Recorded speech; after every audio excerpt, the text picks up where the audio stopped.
Assalamualaikum warahmatullahi wabarakatuh. Kembali di channel Safaris Imunologi. Kali ini masih membahas tentang imunologi dasar, masuk ke sel-sel penyusun sistem imun, dan sampai pada pembahasan mengenai sel basofil. Nah, sel basofil ini nanti yang kita bahas adalah morfologinya, kemudian kelengkapan sel basofil dalam nanti hubungannya dengan perannya sebagai sel imun, kemudian bagaimana sel basofil itu teraktifkan, dan yang terakhir adalah nanti fungsi dari sel basofil ya. Kita mulai dulu ya, ini morfologi sel basofil. Walaupun sebenarnya jumlah sel basofil dalam pembuluh darah itu nggak banyak ya, tapi sekitar kurang dari 1% ya, sekitar 0,5% saja dari total leukosit ya. Tapi dia memang memerankan peran yang penting ya, sehingga perlu kita pelajari. Nah, morfologinya itu ya tidak berbeda jauh dari sel polimorfonuklear yang lain ya, bahwa dia karena termasuk kategori sel yang polimorfonuklear, maka dia mempunyai lobus yang bersegmen ya, segmennya itu antara 2 sampai 5 ya, bisa 2, bisa 3, bisa 4, bisa 5 itu ya. Dan seringkali bahwa lobusnya itu menampakkan gambaran seperti bunga lotus gitu ya. Nah, untuk sitoplasma, maka sitoplasma dari sel basofil ini dipenuhi dengan granula kasar yang berwarna biru kehitaman ya.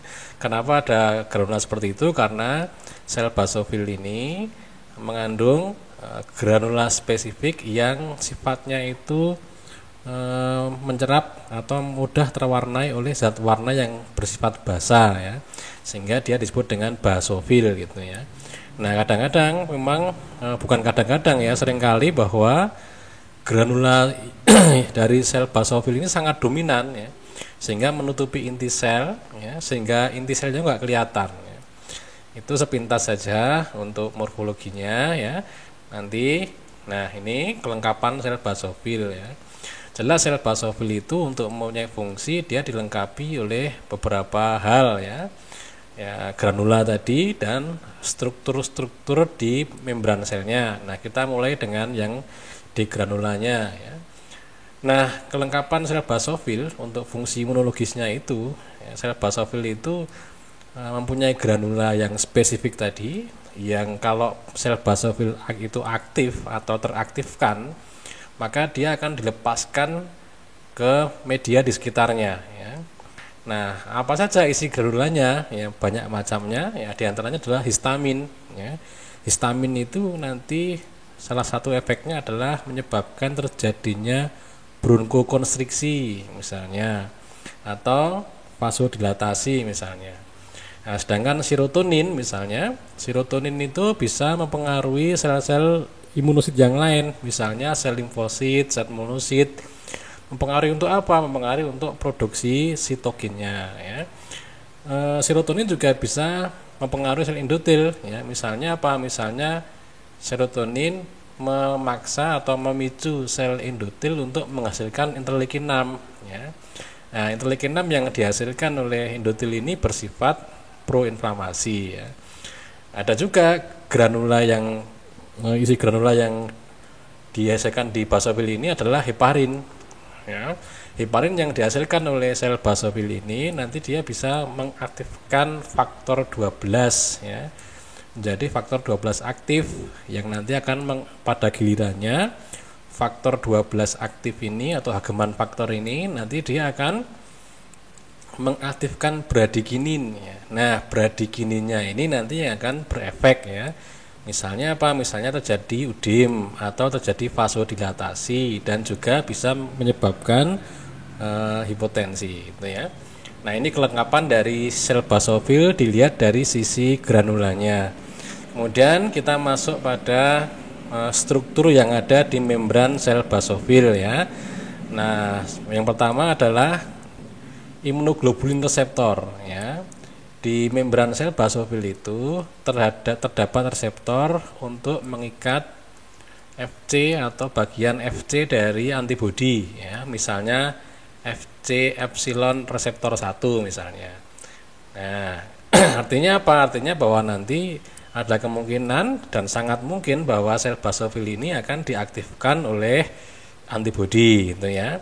Kemudian ada komplement reseptor, misalnya komplement reseptor untuk komplement C3 atau C5 gitu ya.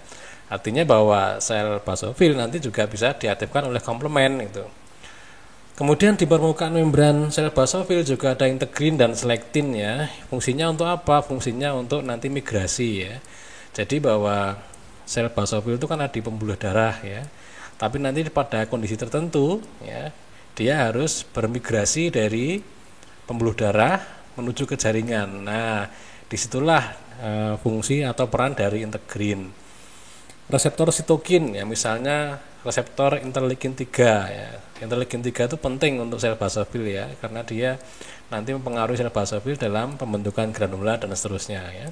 Kemudian reseptor kimokin ya. Reseptor kimokin itu misalnya CCR atau CXCR ya.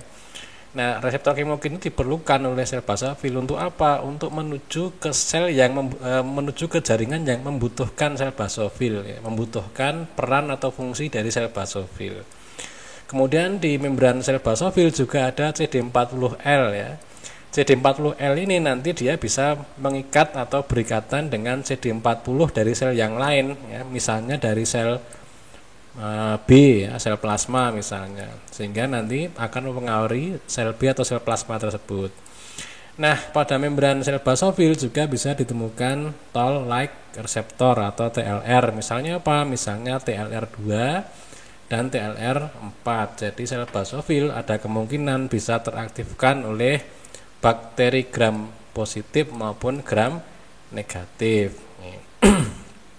Begitu, itu struktur-struktur yang ada di permukaan membran sel basofil ya. Kita masuk ke berikutnya, bagaimana sel basofil itu teraktifkan ya. Ada dua cara ya, bahwa sel basofil teraktifkan oleh karena adanya kompleks antigen antibodi yang berikatan dengan Fc reseptor yang ada di permukaan membran basofil ya.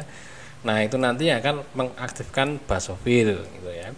Ada juga yang non antibody mediated basophil activation. Artinya apa? Artinya sel basofil teraktifkan tidak terkait dengan adanya antibodi yang melekat pada sel basofil ya. Misalnya apa tadi? Misalnya disebutkan ada aktivasi dari toll-like reseptor atau aktivasi sel basofil oleh komplement.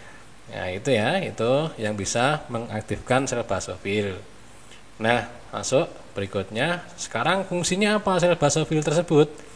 Nah, sel basofil ini memang fungsinya bergandengan dengan sel eosinofil, mirip dengan sel eosinofil, yaitu berperan dalam imunitas terhadap parasit dan terlibat dalam patogenesis penyakit alergi. Nah, cuma ada tambahannya bahwa sekarang diketahui pada hewan coba ya, sel basofil juga bisa berperan sebagai non profesional APC atau antigen presenting cell atau sel yang menyajikan antigen. Namun pada manusia ini belum terbukti bahwa sel basofil berperan sebagai APC secara langsung ya. Tetapi memang ketika sel basofil ini kontak dengan sel lain, misalnya dengan sel dendritik atau sel APC yang lain, maka kontak antara sel basofil ini dengan sel APC, maka bisa terjadi sinap imunologis. Ya, sinap imunologis itu sinap atau tempat melekatnya antara sel dengan sel imun yang lain gitu ya. Nah, lewat sel sinap imun sinap ini, maka nanti akan terjadi transfer kantong membran dari sel APC beserta isinya ke dalam sel basofil. Nah, ini proses yang disebut dengan trogositosis ya. Bukan fagositosis, bukan pinositosis ya, tetapi trogositosis. Nah, pada proses trogositosis ini nanti sel basofil bisa menerima antigen yang sudah diproses dan disajikan lewat MHC kelas 2 Nah, sehingga dalam hal ini nanti sel basofil bisa menyajikan antigen itu ke permukaan membrannya. Bukan hasil dari pengolahan sendiri, tapi hasil proses trogositosis dari sel APC yang lain, gitu ya. Yang berikutnya, sel basofil ini berfungsi untuk membantu polarisasi sel T helper 0 ke arah sel T helper 2. Kenapa? Karena sel basofil yang aktif dia akan mensekresikan interleukin 4. Nah, interleukin 4 diketahui bisa memicu sel T helper 0 ke arah sel T helper 2. Kemudian sel basofil juga bisa memicu terjadinya imunoglobulin class switching, ya. Misalnya dari produksi IgE menjadi produksi IgE. Kenapa bisa begitu? Karena adanya CD40 ligan atau CD40L yang ada di permukaan basofil nanti bisa berikatan dengan CD40 yang ada di permukaan sel B. Ya, satu itu. Yang kedua, interleukin 4 juga bisa diketahui memicu terjadinya imunoglobulin class switching pada sel B. Saya kira demikian dulu. Nanti kalau ada komentar atau pertanyaan atau sanggahan bisa ditulis di kolom komentar. Assalamualaikum warahmatullahi wabarakatuh. Terima kasih.